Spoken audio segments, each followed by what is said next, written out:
nakatipon sa lugar na ito upang sama-sama ka namin paglingkuran at papurihan.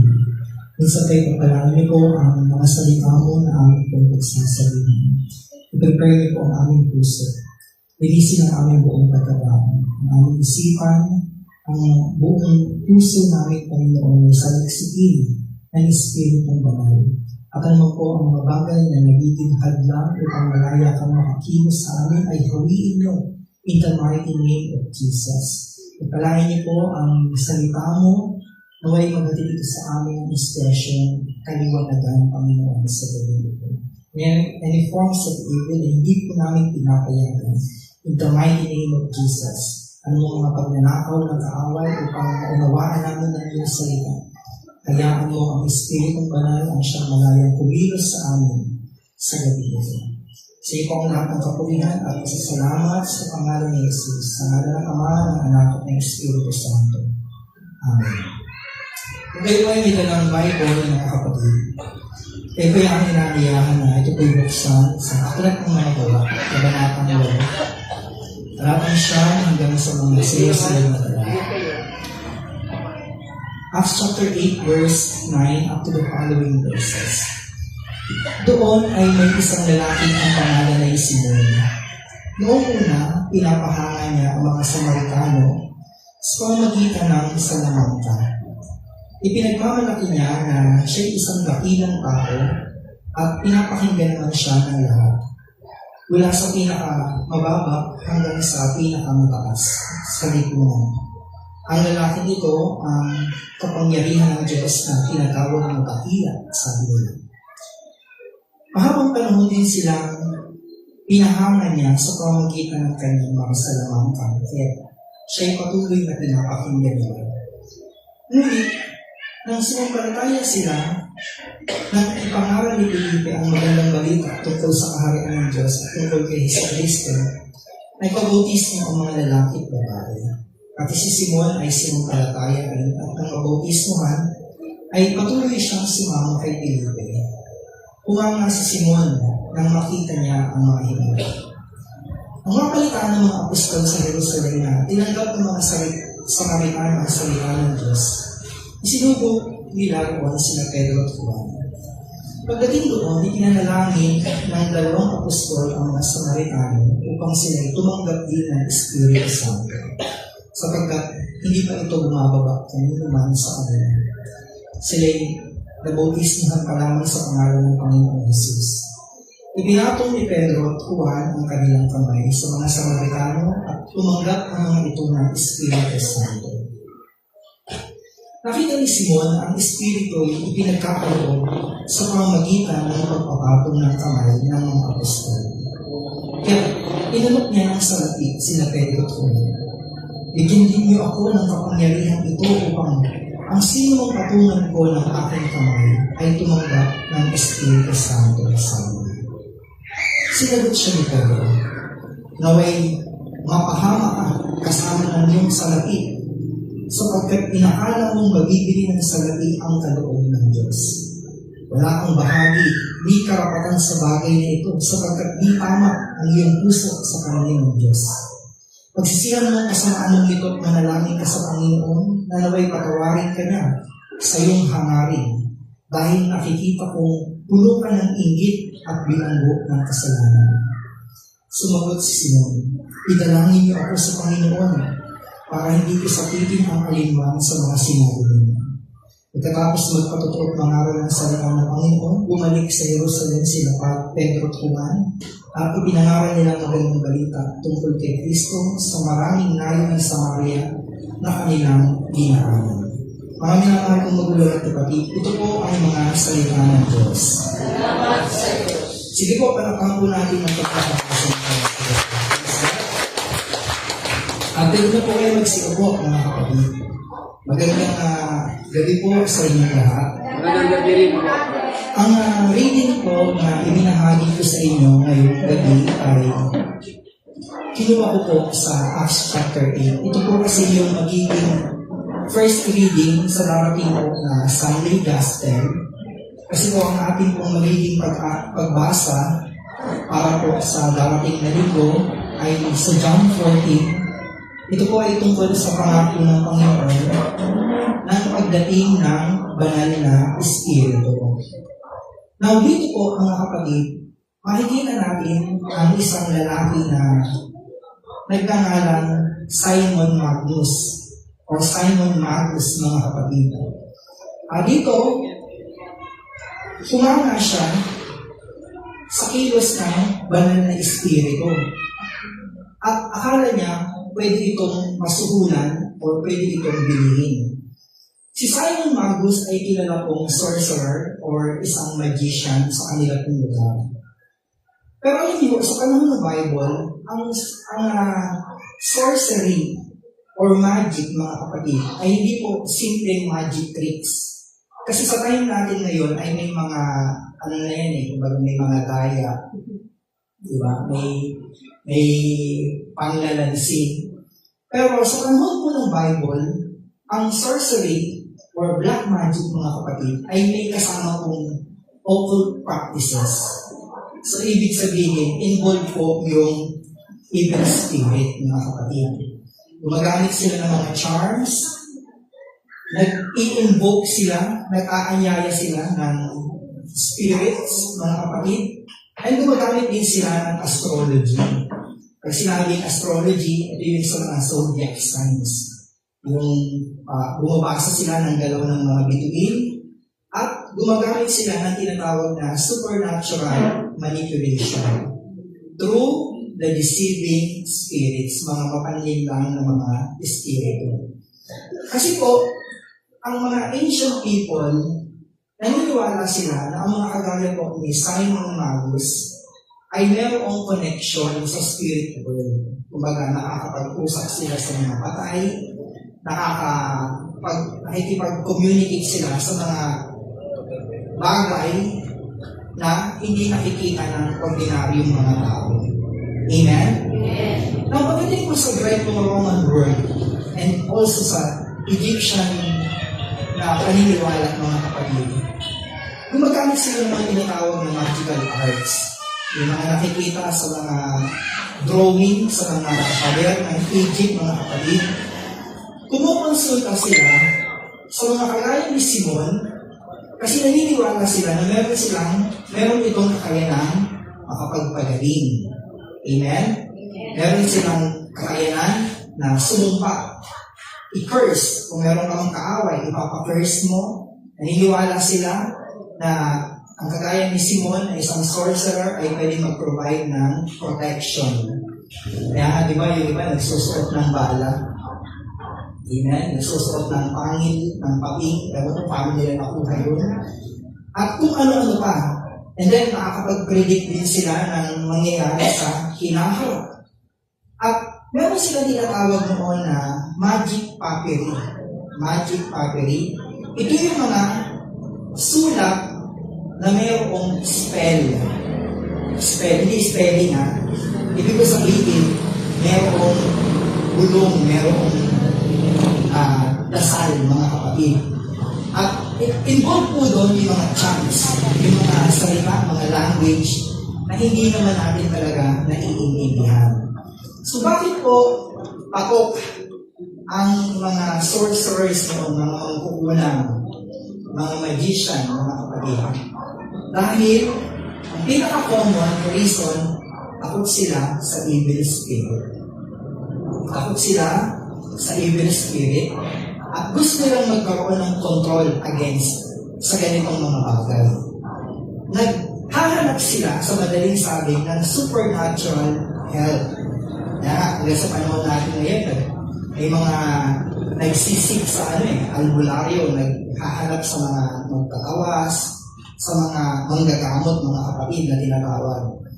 So madaling sabi, mula pa noon sa panahon ni Philip at ni Simon, mga kapatid, ang mga tao, they were spiritually hungry.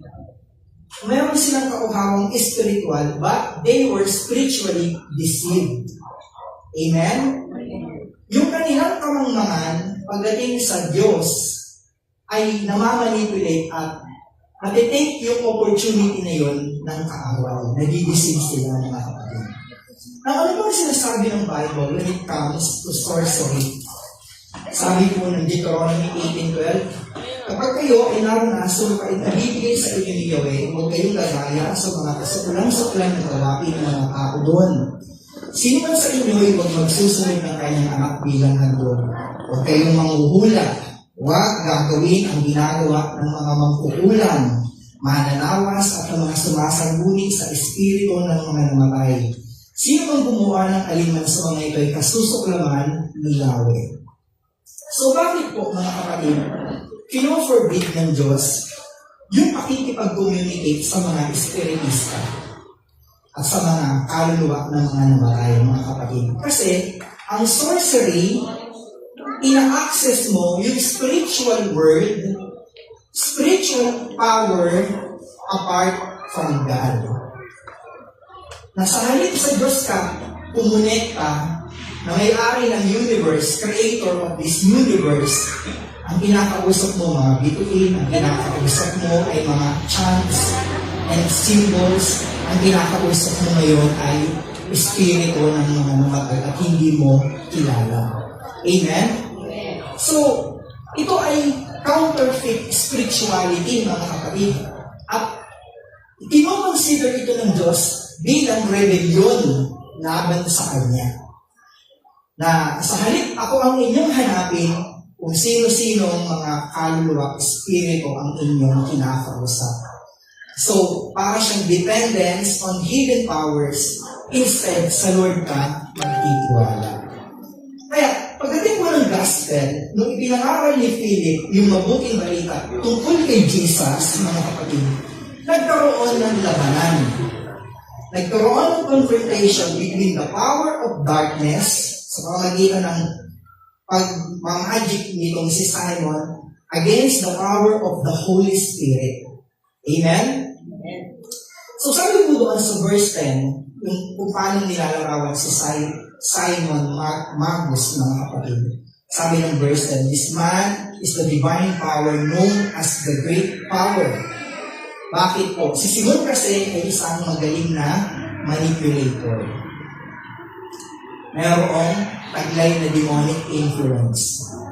Aware man siya o hindi, mga kapatid. Gumagamit ng mga illusions at gumagamit ng deception, mga kapatid. Ang mga sinaunang tao, in fact, hanggang ngayon naman, mga kapatid, ay naniniwala sa mga spiritual claims. Amen? Noon kasi hindi pa masyadong malalim ang pangunawa natin tungkol sa siyensya. Kaya mabilis na humahanga ang mga tao. Pero nung dumating si Philip, napakinggan nila ang gospel, napakinggan nila ang tungkol kay Jesus, nakakita sila ng totoong miracle. Nakakita sila ng tunay na himala galing sa Diyos. Bakit? Kasi nung naaral si Philip, maraming taong possessed ang nakaranas ng deliverance, paglaya. Yung mga may sakit, mga pilay, mga lumpo ay nakalakad muli na hindi kayang gawin ng mga sorcerers. Kasi ang kaya nilang gawin, ilipat lang yung sakit mo. Kanyari, masakit yung kamay mo, papagalingin niya yung kamay mo, pero lilipat sa paa. Lipat-lipat lang yan, mga kapatid. Pero nung narinig nila si Philip na nangaral tungkol kay Jesus, nakakita sila ng tunay na healing power na hindi inililipat sa kung saan parte ng katawan. Kunyari, pinagaling yung nanay, ang sunod naman na nagkasakit yung anak. Isinasalin lang ang isinasalin. Nakakita sila ng himala na totoo, mga kapatid. Kaya nakita ng tao yung difference between fake power sa tunay na kapangyarihan ng Diyos. Now, bakit gustong bilhin ni Simon yung power ng Holy Spirit? Ito yung pinakamagandang pinakamagandang climax ng istorya. Nakita ni Simon na nung nagpapatong ng kamay si Peter at saka si John, tumatanggap yung mga tao ng banal na espiritu. Binababaan sila, nilulukuban sila ng banal na espiritu. Hindi natin alam kung ano yung nangyari, kung naslain ba sila, nagpangis ba sila. Basta, nakita ni Simon na binabaan ng espiritong banal yung mga tao yun. Now, dahil ang mundo ng mga sorcerers, mga kapatid. Siya ay kabilang doon. Akala niya, yung spiritual power na nakita niya ay pwedeng bilihin. Akala niya, transferable through payment. GCash lang. Diba? GCash nga. Magkano ba yan? Yung gift na yan ng Holy Spirit. Akala niya controllable or marketable, mga kapatid. Sabi niya, ang galing nito Pag nakuha ko to, mas lalo akong hahangaan ng mga tao. Amen? Kasi nakita niya, ang galing ni Philip Dapat galing mo na. Dapat magkaroon din ako ng gano'n. Kasi, sa culture ng mga salamangkero, mga kapatid, ng mga nasa mundo ng mga nagmamagic, uso sa kanila bumili ng mga secret formula. Amen? Di ba tayo na nga lang pumunta ka lang ng Quiapo may nagbebenta ng pamontra sa kulang, may nagbebenta ng pangkulang, may nagbebenta ng pang-counterfeit sa kulang, may nagbebenta ng yung kontra sa kusog, may nagbebenta ng love spell, gayuma, may nagbebenta rin ng pangtanggal ng gayuma. Kaya si Simon, aware siya doon na mystical power yan pwede ko yung bilihin. Akala niya, ang spiritual gift na galing sa Holy Spirit ay pwede maoperahan ng pera. Amen? Diyan ang galing yung word na simony. Sabihin mo nga po, simony. Mula sa word na Simon, mga kapatid, Simon Magus, na ang ibig sabihin ng simony ay buying or selling spiritual position or power. Sa church history, ginagamit ito na paglalarawan o paghahalintulan sa pagbili ng church position. Pagbili ng spiritual authority, and paggamit ng ministry para sa pera, mga kapatid. Hanggang ngayon pwede nag-exist ito, mga kapatid. Halimbawa, ginagawang negosyo ang ministry. Amen? Ginagamit ang anointing para yumaman. Gumagamit ng manipulation for profit. Halimbawa, nagpe-pray over siya, pero naghihintay ng bayad. O kaya, sister pag pinagaling ka ng Lord, baka naman, pwede mo nang iregalo sa akin ng fortune. So, that is using your anointing for your self-gain and favor. Ginagamit mo ang kapangyarihan para pumera. Amen? Kaya, hindi mo masisisi si Peter na masakit yung salita niya na mapapahama ka kasama ng pera mo. Sabi ni Pedro, may your money perish with you. Bakit napaka-strong ng rebuke ni Peter, mga kapatid? Kasi ang gift ng Holy Spirit ay hindi pwedeng suhulan. Kaya ang gift of tongue, hindi mo pwedeng gayahin. Hindi naman porket narinig mo yung katabi mo na nagpangse.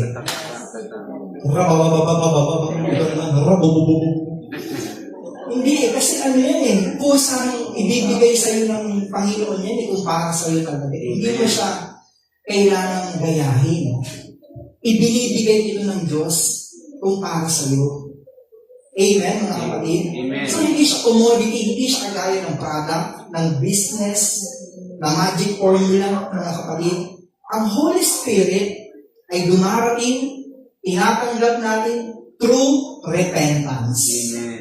Pag kinalikuran, pinagsisihan natin ang ating mga kasalanan, darating ang Holy Spirit sa buhay natin. Amen? Amen. Now, ano pong ipinapakita dito? Yung tunay na kapangyarihan ng Diyos. Amen?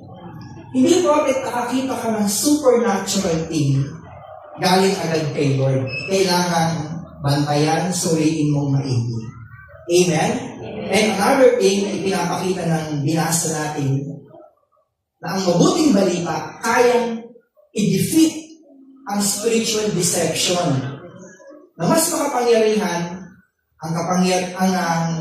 ang banal na espiritu kaysa saan pa mang impluensya ng kadiliman sa pamagitan ng sorcery, mga kapatid, ng mga black magic. And another thing is that the Holy Spirit cannot be manipulated. Hindi pwedeng tao ang magpasunod sa banal na Espiritu. Ikaw ang dapat sumunod sa leading ng Holy Spirit. Amen? Ay, alam niyo mo, initingnan ng Diyos yung laman po ng puso natin. Kasi si Simon, bagamat nagpabautismo siya, nakinig siya kay Philip, hindi tunay yung kanyang repentance. Kasi sabi ni Pedro, kitang-kita ko sa iyo basang-basa kita. Puno ng inggit ang puso niyo. Sabi ni Pedro sa kanya, mga kapatid. Ngayon, marami pa rin mga modern forms of sorcery. May mga tao pa rin sumasangguni sa fortune telling, witchcraft, spiritism, psychic readings, crystals, and manipulative prosperity teachings. Ngayon nga high-tech na sila nasa Facebook na, nasa YouTube nagla-live. Dati, kailangan mo pang dumayo ng probinsya. Di ba? Alam niyo po doon sa amin, may nagpapagaling din ang gagamot. Kapangalan ko pa naman. Binaliktad nga lang. Hindi ko nababanggitin niya sa'yo. Basta kapangalan ko, binaliktad lang. Noon, doon sa lugar namin, pag may pumupunta, ang hinahanap tatay ko. Kasi uupa ng washing machine. Saan ko ba dito yung shop? May mga ngayon, hindi na. May papasok doon, mga ang daladala, Fortuner, ang daladala, mga sasakyan. Minsan, ambulansya, galing mga La Union. Iba-ibang probinsya, mga taga-Nueva Ecija. Ang hinahanap na yung mga gagamit. Kaya, laging jump up doon, mga kapatid. Kasi libreng gamutan Parang pwede kayong libreng gamutan. Pero, may bayad yung iba yung tawag dun sa kanila. Basta, may bayad yung parang pinta siya o yung bracelet yun, mga kapatid. Libre yung check-up, pero may babayaran ka na pang-pangon ka, mga kapatid. Ngayon, tahimik na dun sa street namin. Kasi, hindi na siya doon lang sa lugar namin. Ngayon, nakakarating na siya ng ibang bansa. Doon naman siya ng gagamot. Doon naman siya, kumbaga i-announce niya sa kanyang page. Kunyari, sabihin niya, pupunta ako ngayon ng Pangasinan. Kaya yung mga tao mag-iipon-ipon doon. And then, pupuntahan niya na lang. Maraming million views nga pag siya, nang makagamot siya, mga kapatid. Pero this kind of healing, mga kapatid, ito yung klase ng mga power without holiness. Amen? Ito yung miracles without repentance and blessing without surrender. Kasi maraming mga tao gumagaling tapos bumabalik sa kasalanan. Gumagaling pero walang tunay na pag-inala sa Diyos. Kaya, ang mensahe ng Acts chapter 8, malinaw na sinasabi, the Holy Spirit is not for sale. Hindi siya pinagbibili. It is a gift, mga kapatid, at hindi mo kailangan bayaran. Amen? Kaya, tayo, nasa panahon tayo ngayon na lahat pwede nating mabili. Yung respect, yung influence, lahat ng gusto natin. Bahay, sasakyan, asawa, di ba? Mag-flex ka lang ng pera, marami magkakagusto sa iyo. Diba? Kahit mukha kang talaba, mukha kang puhol, basta marami kang pera, madaming mahuhumaling sa iyo, mga kapatid. Kasi, ang mindset ng tao, lahat kayang bilihin ng pera. At akala ng marami sa atin, pati spiritual things ay kayang opera ng pera. Amen, mga kapatid? Kaya, akala natin, pag sikat ako sa ministry, magiging malapit ako kay Lord. Kapag magaling ako mag-preach, spiritual, yung spiritual na ako. Kapag nagkaroon ako ng position, powerful na ako, mga kapatid. Hindi ganun. Ang Acts 8, ipinapakita niya yung katotohanan na ang kaloob ng banal na Espiritu ay libre niyang ibinibigay sa taong kanyang magustuhan, na mayroong malinis na puso at intensyon. Amen? Amen. So the Holy Spirit is not a magic. Amen? Hindi po siya makita. Importante maintindihan natin na walang halaga ang himala kung walang tunay na pagsisisi sa kasalanan. Amen. Kaya di ba si Lord pag nagpapagaling siya, lagi niya sinasabi, anak, pinatawad ka na sa kasalanan. Laging ganun. At nagtataka yung mga Pariseo, itong bihira. Saan kumuha ng authority yan para magpatawad ng kasalanan? Kasi ipinapakita ni Lord na dahil sa kanyang kalalagayan na yun, na nagkaroon siya halimbawa, na paralyze siya, nagkaroon siya ng sakit sa balat, dahil sa kasalanan, yung pagpapatawad na ibinigay niya, pagsisisi sa kasalanan ng tao yun, yun ang maglilid sa kanya para makaranas siya ng tunay na himala ng paggaling. Kaya, kung gumagaling ka, halimbawa, nagpagamot ka kay Mang Boy, alam na naman Mang Girl, kay Kepway, ganyan, na wala ka namang tunay na pagsisisi sa kasalanan, wala kang realization sa mga kasalanan na gawa mo. Sabi mo, gumaling nga ako doon nawala yung baga ko nawala yung mga sakit ko sa paa Pwedeng gumaling ka physically, saglit lang yun, may kapalit yun. Amen? Kasi kahit sa kanas, walang libre. Ang kapalit nun, kaluluwa. Kaya nga, di ba yung kahit mga artist sinasangla nila, kaluluwa nila Sa konting kasikatan, ilang taon, biglang sikat na sikat, putok na putok ang pangalan, and after 2, matagal na yung 5 years, biglang naglalaho. Mga kapatid, wala na.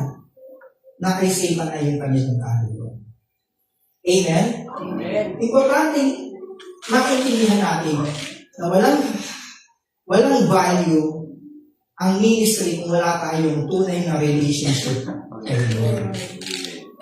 Amen? Amen. Hindi yan magic, mga kapatid. Hindi siya force na kailangan mong pwersahin at kontrolin. Hindi mo siya pwedeng gamitin na ikaw ang gagamit. Ikaw dapat ang magpagamit, pero ikaw ang gagamit sa kanya, hindi pwede. So you can be amazed by God and still have a wrong heart. Si Simon nagpabaptize, sumama kay Philip, namang sa miracles, pero nakita natin, sabi ng verse, mali ang takbo ng puso niya. Pwedeng nasa gawain ka, pero wrong ang intention mo. Amen? Amen. Ano? Pumunta ka sa isang gawain. Dami yun dito. Ang ganda. Pwede. Daming mga dito. Ang naging predator ka patuloy. Diba alam naman yan Alam ng Diyos yun, mga kapatid. Kapag hindi mo surrender ng heart natin, pwede tayong mapahamak. Amen? Amen. Kaya, isipin po natin ng maigi na huwag lang po tayong madala sa mga goosebumps, nakakita tayo ng mga himala, nanindig yung balahibo natin, o kaya napaiyak tayo, emotion. Ang tinigan natin, may tunay bang transformation? May tunay bang pagbabago na nangyari sa tao? Amen po? Kasi pwede kang maligaw May magaling mag-worship, magaling mag-preach, mahusay mag-pray, pero prideful. Ang taas ng tingin sa sarili, mainggitin. Amen? Manipulative. Ang gift of spirit, hindi lang siya basta ipinagkakaloob. Kusa mong makikita yung bunga nito sa tao. Mabait, patient, kindness, amen? Humble. Pero kapag wala nito yung taong yun na nag-claim na lingkod siya ng Diyos, mag-iisip tayo mga kapatid. Amen? The Holy Spirit is the gift of God. So, dumating sila Peter at si John at ipinanalangin nila yung mga mananampalataya doon sa lugar na yun. At nung nakita yon ni Simon, gusto niyang bilhin. Sabi ng verse 18 to 19, give me this kind of ability. Gusto niya yung power. Hindi niya maiintindihan ang loan ng Diyos ay grace. Hindi mo yan kaya abutin eh. Kung sa akin naman ibinibigay, tapos bibigay mo. Para mo naman akong ini-insulto. Binibigay ko na nga eh. Amen? Kaya, ang Holy Spirit po, mga kapatid, hindi natin pwedeng suhulan. Amen? So God cares more about your heart than your image. Sabi ni Peter. Matapang yung pagkakasabi niya eh. Sabi ni Peter, your heart is not right before God. Hindi sinabi ni Peter na mahina ka mag-preach. Walang dating yung paglilid mo kanina. Okay? Hindi ka gifted. Ang sabi ni Peter, may issue ang puso mo. Puno ka ng inggit. Amen? Puno ka ng inggit. So God looks deeper than our appearance. Ang pinapahalagahan po ng Diyos sa atin, hindi yung image natin sa harap ng mga tao, kundi yung kondisyon ng puso natin. Amen? Baka ang bango ng tingin sa atin ng ibang tao, okay yan, ganito yan, ganyan. Pero, ang nasasaliksik naman pala ng Diyos sa puso natin, bitterness, mga wicked motives, greed, at yun ang in-expose ni Peter, mga kapatid. Amen? Pero alam niyo po, maraming temptation na pwedeng dumating sa atin. Kagaya po na minsan may paglilingkod natin, gusto lang natin gamitin para sumikat. Magkaroon tayo ng access. Kasi maraming ganun eh, na ginagamit nila yung kanilang spot para makapag-control. Amen? Ministry for fame, and then sometimes may mga worshiper na magagaling silang mag-lead, mag-worship, pero ang dating ay performance. Pag iba na yung sasalang, magaling pa kami dyan. Diba? Yan ba yung mga tumatayo na yun? Wala namang anointing eh. Amen? And then, may mga nangangaral, yes, magagaling, but they were preaching for applause. Pag walang pumapalakpak, parang sabihin niya, tulog na yata kayo eh. Diba? Itutuloy pa ba natin to? Para bang gusto niya, mayat-maya, nang sinasabi niya, papalakpak yung mga tao. Mag-i-amen, magtatalunan. Diba? Kailangan po, ang message natin ay laging nakasentro kay Kristo. Amen, mga kapatid? So, ministry without purity becomes dangerous. Amen? And repentance is the door for restoration. Hindi naman inalisan ni Peter ng pag-asa si Simon na makapagsisi sa kanyang kasalanan.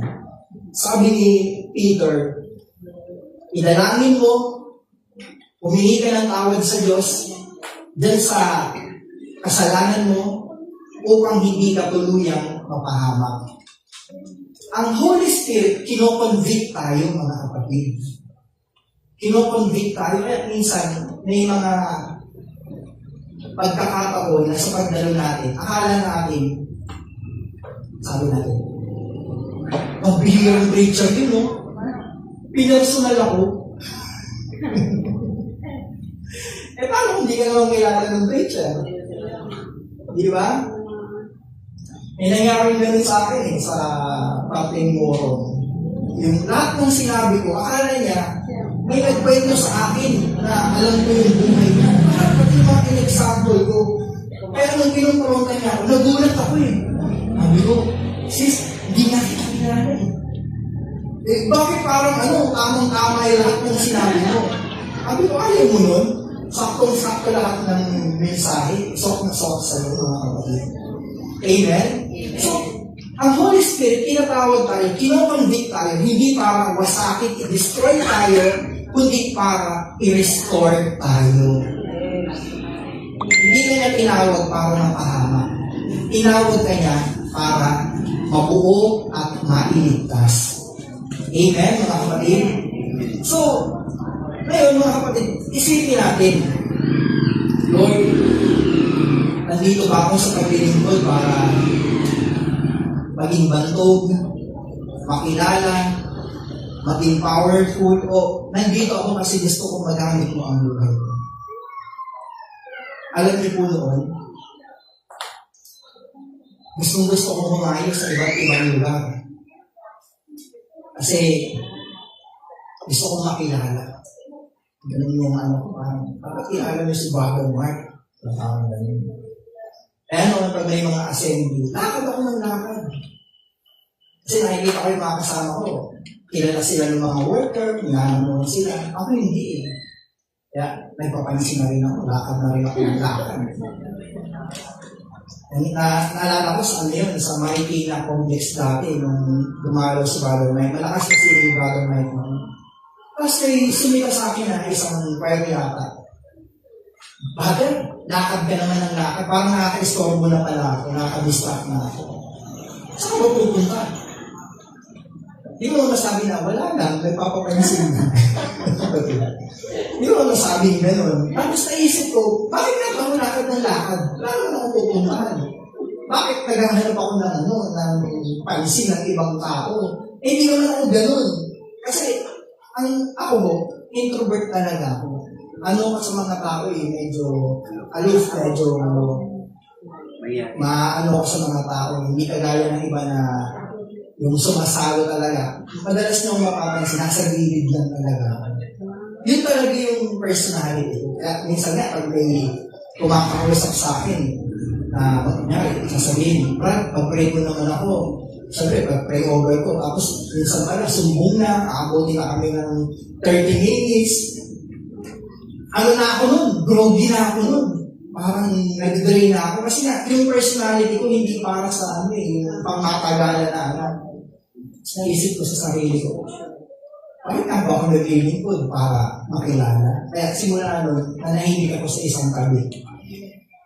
Maglalakad lang ako dyan kapag papadalhin ako ng gusto, may iutos sa akin, pero yung sabihin magpagkalagala dyan, hindi ko na ginagawa, mga kapatid. Nahiya rin ako sa sarili ko. Amen? Amen. Kaya, isipin natin, ano ba itong paglilingkod ko para maging famous, maging powerful, o gusto nating maging banal tayo sa harapan ng Diyos? Amen? Ano po ba ang tunay natin hinahanap? Kasi kung ang hinahanap natin ay pagkilos ng Espiritu Santo, yun ang ipagkakaloob niya sa atin sa gabi ito. Amen? Tayo pagkagsi kayo sa kanyang presensya. Lord, malapit kami sa iyo ngayon sa gabi ito.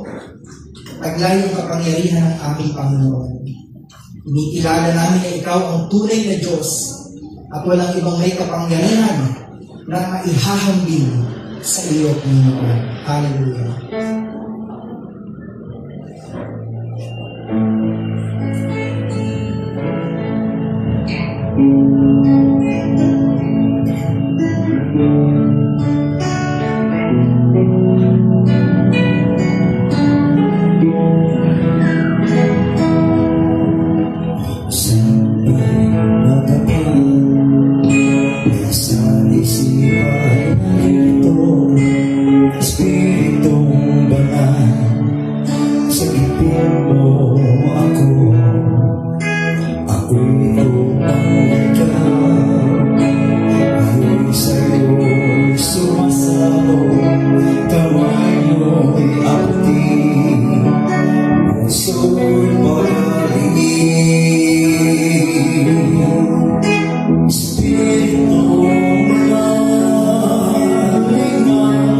Ako, biyaya mo ako.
biyaya at regalo na ibinigay mo sa amin na kahit kailan hindi namin pwedeng tumbasan ng pera, posisyon o kung ano pa man.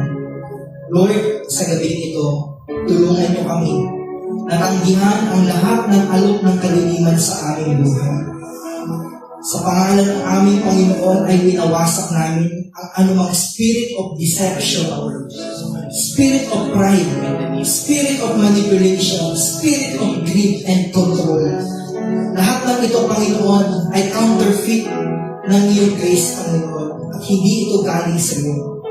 Nire-review, nire-renounce namin, Lord, ang anumang connection namin sa mga occult practices. Kung kami lang po ay lumapit sa mga manguhula, sa mga magtatawas, sa mga gumagamot outside your power, Lord, patawarin niyo po kami. Kung kami man po ay sumangguni sa mga fortune telling at umasa sa charms, sa mga anting-anting, sa mga amulets, at sa mga psychic beliefs, Panginoon, at kami po ay natakot, nagpalinlang, Panginoon, patawarin niyo kami, palayain niyo kami sa mga bagay na ito, sa mga maling paniniwala. Linisin niyo po ang puso namin. Tanggalin niyo po ang anumang mga maling motibo sa aming pong paglilingkod. Patawarin niyo kami, Lord, at hinahanap na namin ngayon ang iyong tunay na presensya. Kung noon mas mahalaga sa amin ang palakpak, ang paghanga ng ibang tao, Lord, ngayon ang desire namin ay ang tunay na kabanalan ng galing sa iyo. Tunay na paglilingkod. Kung minsan ginagamit namin ang spot na binigay mo sa amin para sa aming sariling glory, Lord, patawarin niyo kami. Nasasaliksik niyo ang laman ng puso namin. At kinikilala namin, Lord, na ikaw ang tunay na pinagmumulan ng kapangyarihan. At walang ibang makapagpapabago sa aming buhay, kundi ang banal na Espiritu, ang pagkilos niya sa buhay namin. Lord, turuan niyo po kami na ang aming puso ay mapuno ng kababaan ng kalooban sa halip na kataasan, ng pagsuko sa halip na kasakiman, ng pananampalataya, Lord, sa halip na takot, at ng liwanag sa halip na gawa ng kaliliman. In the mighty name of Jesus, we declare that no weapon formed against us shall prosper. Walang anumang kapangyarihan ng kaaway na pwedeng dumaig sa amin. At lukuban niyo kami, Panginoon, sa pamamagitan po ng banal na dugo ni Jesus.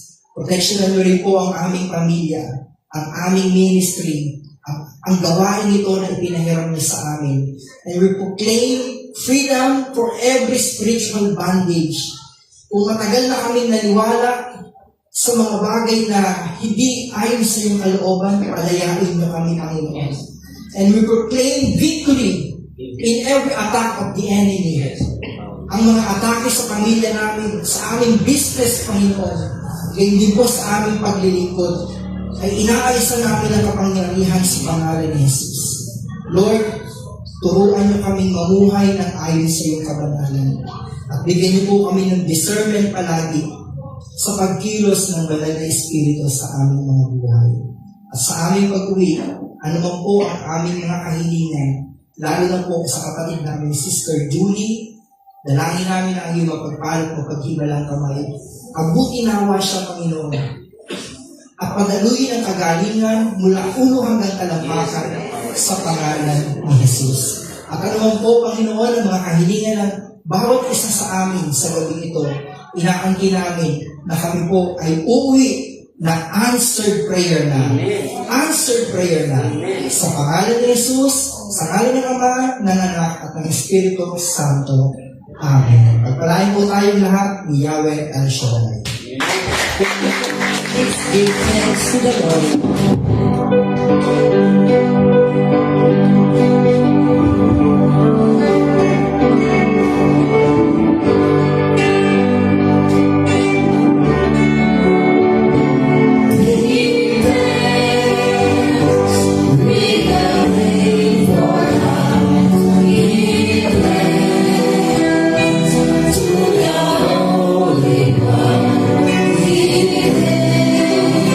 Because His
Ano nangyari?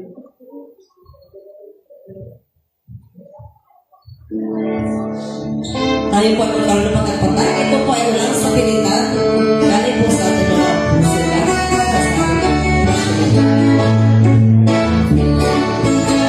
Bigay tayo sa Panginoon, tayo ay nabigay. Bigay tayo sa Panginoon, tayo ay nabigay. Ibabalik, sisi.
So, see you next Friday. Wala pala. Isla pala.